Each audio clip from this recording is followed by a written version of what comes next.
আমাদের বাড়িতে বন্ধুরা এত তুলসী গাছ হয়েছে যে বলার কথা নয়। দেখো তুলসী গাছটা কি ভালো লাগছে, সন্ধ্যেবেলায় বেশ লাইটটা পড়েছে। আর দেখো, দেখেছো?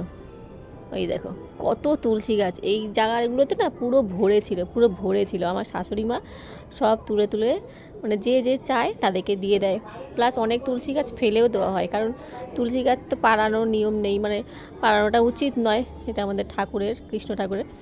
তো সেই জন্য যদি বাই চান্স পায়ে পড়ে যায় ভুলবশত, ওই জন্য অনেক তুলসী গাছ না ফেলে দেওয়া হয়েছে তুলে তুলে, বা অনেককে দিয়ে দেওয়া হয়েছে যারা চেয়েছে।